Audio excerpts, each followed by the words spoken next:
Por eso, queridos amigos, cuando a veces escuchamos la opinión de que, por ejemplo, habría sido mejor para Ucrania que Hitler, y no Stalin, hubiera ganado la Segunda Guerra Mundial. Obviamente, esto viene del. Esto se debe a la falta de familiaridad con la teoría de Hitler. Y en segundo lugar, se basa en el conocimiento moderno de la naturaleza del régimen stalinista, con sus hambrunas, represiones y deportaciones masivas.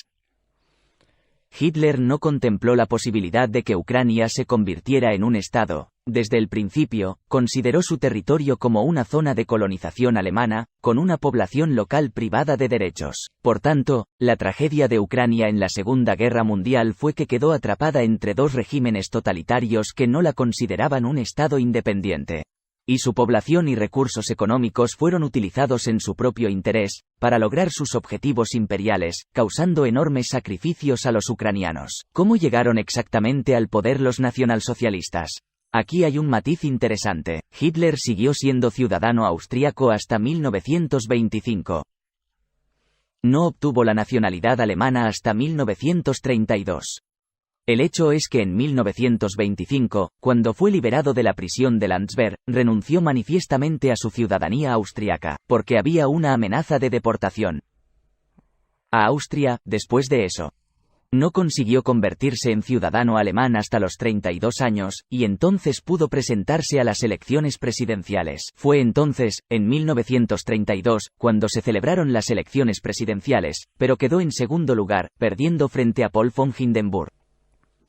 Tras su liberación de la prisión de Landsberg a principios de 1925, Hitler se reunió con el primer ministro bávaro y prometió poner fin a toda propaganda antigubernamental. Al contrario, para ayudar a las autoridades alemanas a luchar contra radicales y comunistas. Tras estos acuerdos, las autoridades levantaron la prohibición del NSDAP. Los nazis declararon que estaban recurriendo a métodos legales de lucha y que ahora intentarían ser elegidos para el Parlamento alemán.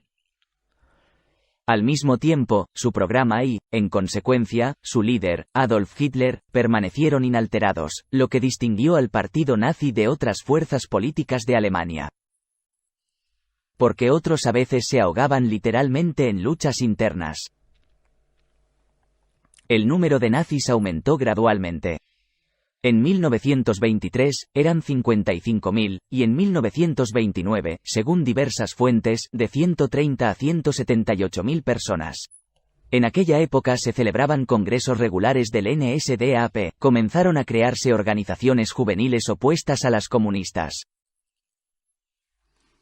Pero aún así, hasta finales de los años 20, el NSDAP siguió siendo una fuerza impopular, como demuestran los resultados de las elecciones parlamentarias de 1928. En aquel momento, el partido participó oficialmente en las elecciones por primera vez con el nombre de NSDAP y solo obtuvo 2 enteros y 6 décimas de los votos, lo que supuso el noveno resultado y solo 12 escaños en el Parlamento alemán.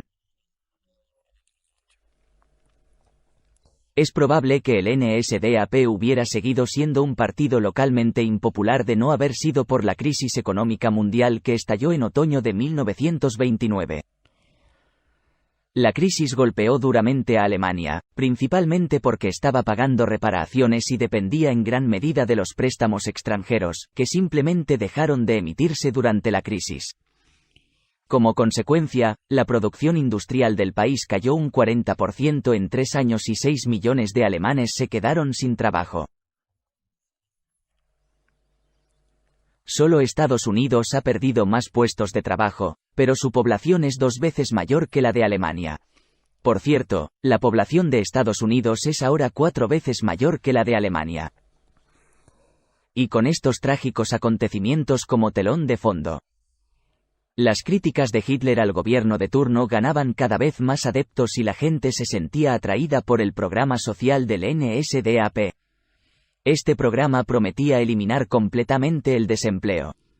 La mayoría de los alemanes, francamente, estaban dispuestos a renunciar a sus libertades democráticas para que el llamado hombre fuerte llegara al poder y restaurara el orden en el país. Como bromeaban tristemente entonces, la democracia solo nos ha dado la libertad de tener hambre. Además, el revanchismo siguió siendo un tema constantemente popular entre los alemanes que consideraban injusto el resultado de la Primera Guerra Mundial. Además, la situación de Alemania era muy difícil y continuaba la búsqueda de los responsables de la derrota en la Primera Guerra Mundial. ¿De quién era la culpa? Los nazis siempre decían que la culpa era de los marxistas y los judíos. Los resultados de las siguientes elecciones demuestran claramente cómo crecía la popularidad del NSDAP. En 1930, quedaron segundos en las elecciones, con más del 19% de los votos y 107 escaños, frente a los 12 de 2 años antes. Pero esto no significaba llegar al poder. Su llegada al poder fue el resultado de una larguísima crisis política, de la que las autoridades intentaban encontrar al menos una salida. Entonces, siga la secuencia de los acontecimientos. Julio de 1932, nuevas elecciones parlamentarias. El NSDAP obtiene el primer puesto con un amplísimo margen de más del 37% de los votos y 230 escaños. Hermann Göring, lugarteniente de Hitler, es elegido presidente del Reichstag. Sin embargo, el propio Hitler se negó a formar parte del gobierno de coalición como ministro. Solo quería ser canciller. El presidente Hindenburg se negó a nombrarle canciller. O simplemente no se atrevió. Por lo tanto, era imposible formar gobierno en ausencia de representantes del mayor partido nazi en el Parlamento. No hay gobierno, y en noviembre de 32 se celebraron nuevas elecciones parlamentarias anticipadas. Además, la lucha política se desarrolla en este momento en un contexto de creciente violencia en el país, con enfrentamientos entre tropas de asalto nazis y militantes comunistas, en los que el número de víctimas se cuenta por decenas. Esta vez, en noviembre de 1932, los nazis obtuvieron peores resultados. En julio fue del 37%, y en noviembre del 33%. En julio hubo 230 mandatos, y en noviembre, 196. Pero aún así se mantuvieron en el primer puesto. Los socialdemócratas quedaron en segundo lugar entre todos los demás partidos. Y los comunistas obtuvieron el 17% y el tercer lugar.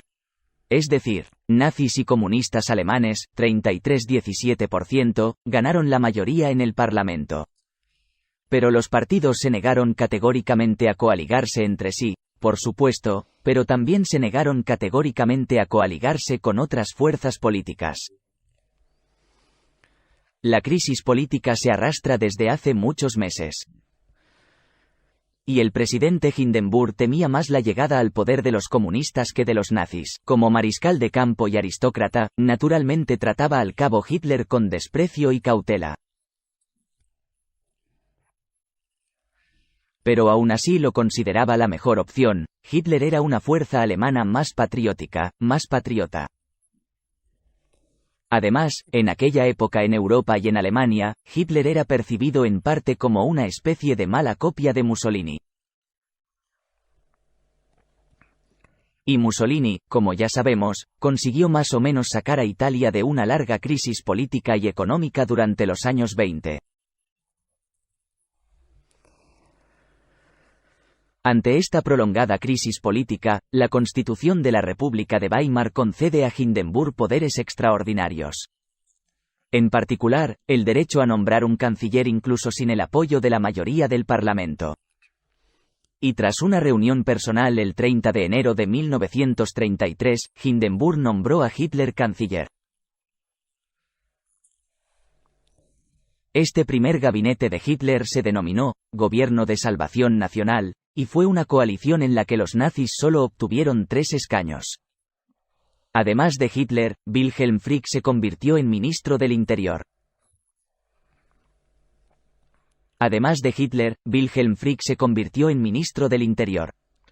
Las otras 9 carteras del gobierno se otorgaron a no partidistas o representantes del Partido Popular Nacional Conservador.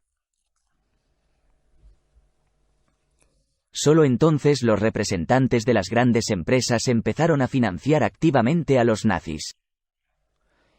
El proceso había comenzado antes, pero fue la aparición de un gobierno con Hitler al timón y unos buenos resultados electorales lo que llevó a la creación de un fondo de campaña del NSDAP de 3 millones de marcos.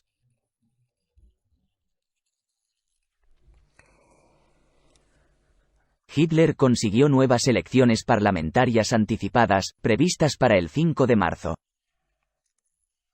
Se trata de las terceras elecciones parlamentarias en un año. Pero poco antes de estas elecciones, en la noche del 27 de febrero, el Reichstag fue incendiado. El comunista holandés Marinus van der Lubbe, de 24 años, fue declarado culpable de incendio provocado.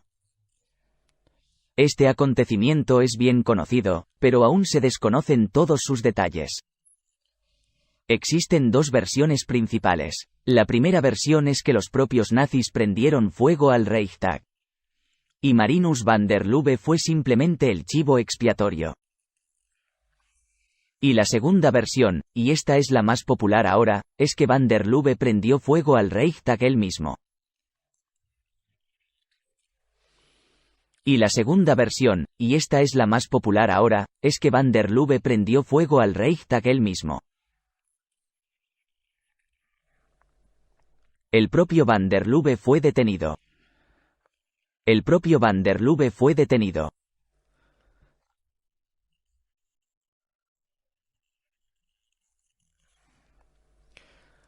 El incendio del Reichstag fue percibido por las autoridades alemanas como una señal del comienzo del levantamiento comunista. El incendio del Reichstag fue percibido por las autoridades alemanas como una señal del comienzo del levantamiento comunista.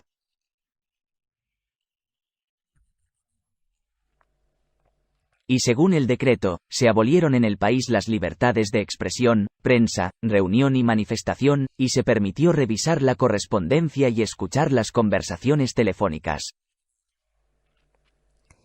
Comenzaron los registros y detenciones masivas, con hasta 27.000 personas arrestadas en pocos meses. Comenzaron los registros y detenciones masivas, con hasta 27.000 personas arrestadas en pocos meses. No obstante, cabe señalar que la mayoría de los presos fueron puestos en libertad con bastante rapidez, entre varias semanas y varios meses, tras la inspección. El 5 de marzo se celebraron nuevas elecciones parlamentarias anticipadas, en las que el partido nazi volvió a quedar en primer lugar, pero con un amplio resultado del 44%. El resultado fue excelente, pero aún así no les permitió formar gobierno por sí solos. Como antes, el Partido Socialdemócrata quedó segundo y el Partido Comunista tercero. Sin embargo, inmediatamente después de las elecciones, el Partido Comunista fue prohibido y se anularon sus mandatos parlamentarios, perdiendo un total de 81 escaños. Ahora, tras esta abolición, el partido nazi ha obtenido la mayoría en el Parlamento. Después de todo, a falta de 81 diputados, los nazis crearon una pequeña pero monomayoría con su propio número de escaños parlamentarios.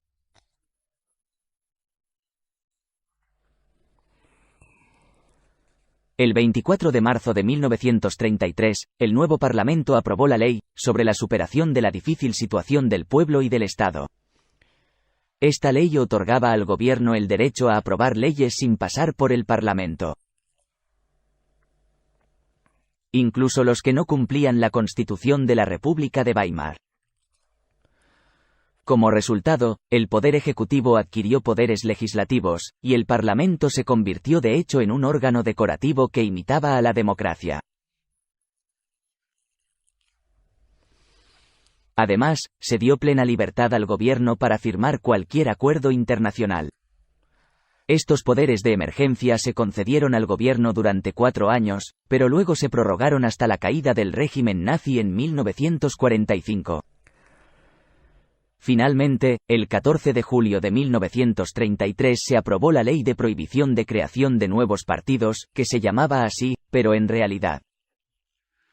Esta ley declaraba al partido nazi el único partido legal del Estado. Simplemente se prohibieron todos los partidos de izquierdas y se pidió a los partidos políticos de derechas no nazis que se unieran al NSDAP o se liquidaran. Y después del 14 de julio, no había oposición oficial en Alemania, solo podía ser ilegal. Sin embargo, Hitler se enfrentó a una amenaza inesperada entre sus compañeros de partido. Comienza un conflicto con las tropas de asalto al mando de Ernst Röhm. Se presentaba para el puesto de ministro militar. Ahora sus tropas de asalto competían con el ejército y la policía, que estaban bajo el control de Hitler. Los soldados de asalto iban armados con armas blancas y de fuego. Algunos incluso iban armados con ametralladoras, así que era algo parecido a una milicia. Así pues, la situación era la siguiente: las tropas de asalto, creadas originalmente para proteger al partido nazi, para lograr sus objetivos políticos, incluido el uso de la fuerza bruta. Se trata de una especie de gran milicia, un estado dentro del estado. Los dirige Röhm y quiere que los aviones de ataque sean declarados parte de las fuerzas armadas alemanas.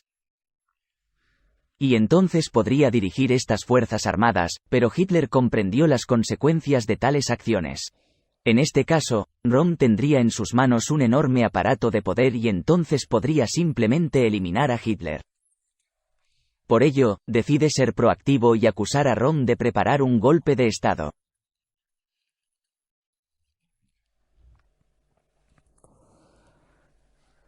El 30 de junio y el 1 de julio de 1934, Hitler y sus partidarios organizaron la famosa Noche de los Cuchillos Largos. Los ejecutores fueron el ejército estatal y las unidades de seguridad de las SS. Anteriormente habían sido creados como guardaespaldas de Hitler en el partido, es decir, los más leales al Führer, competidores de las tropas de asalto de Ernst Röhm.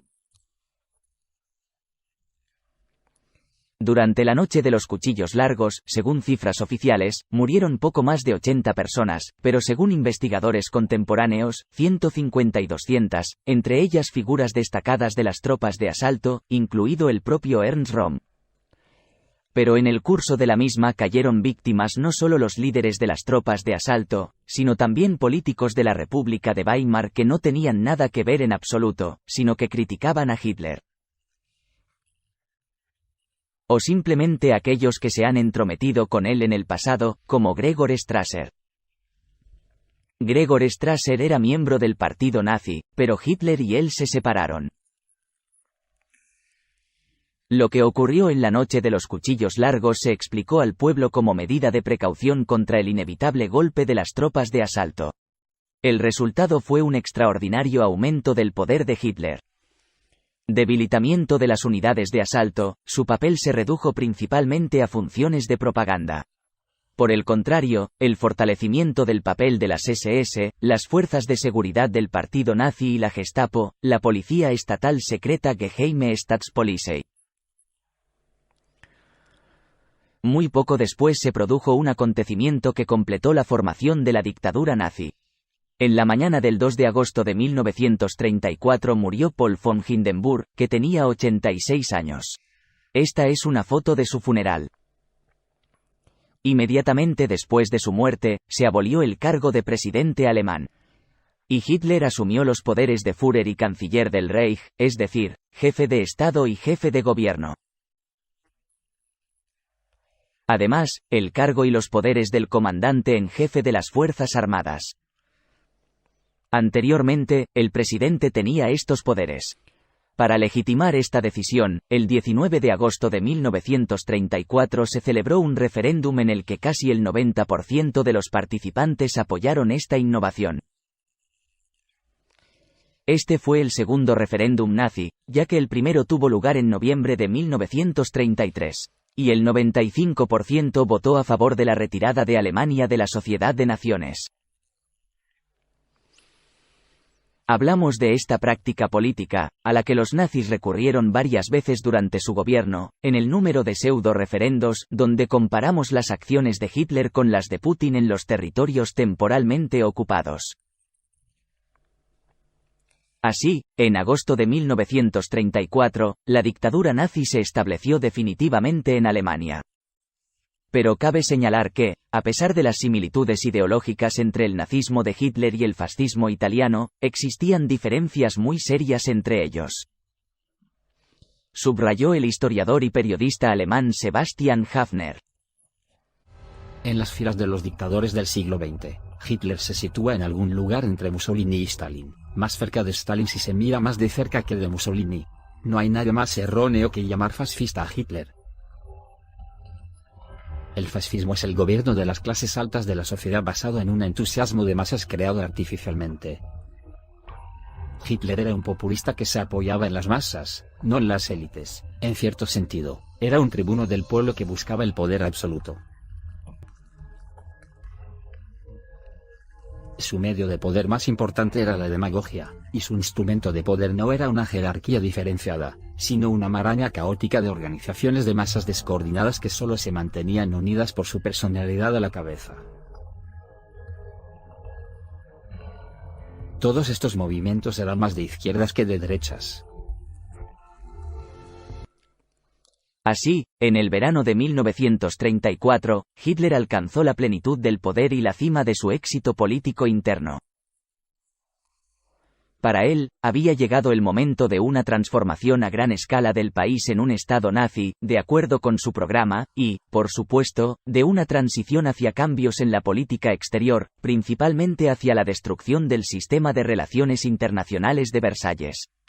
En solo 5 años, esta política conduciría al estallido del conflicto más sangriento de la historia de la Segunda Guerra Mundial. Queridos amigos, permítanme recordarles que, junto con la organización de voluntarios Grupo de los 35, estamos llevando a cabo una gran e importantísima recogida de drones de ataque para la 68ª Brigada de Guardas de Caza Separada que lleva el nombre de Oleg Sadov-Bush, que actualmente lucha contra los ocupantes rusos en Donbass. Esta arma ayudará a detener los ataques enemigos y creará oportunidades para un ataque masivo por puntos que rompa las posiciones rusas. La cantidad total requerida es de $14.000. Esta cantidad se destinará a la compra de 2 estaciones de control terrestre, 2 drones y 4 drones kamikaze. Por favor, queridos amigos, uníos. Cada hryvnia es importante, cada una de vuestras hryvnia acerca nuestra victoria sobre el enemigo. Estimados telespectadores, lamentablemente, hoy tenemos problemas con Internet, por lo que no habrá respuestas a las preguntas del chat. Muchas gracias por su atención, y no olviden suscribirse a Historias sin mitos. No olvides hacer clic en la campana, darle a me gusta y escribir un comentario. Muchas gracias por su atención y hasta la próxima. Gloria a Ucrania.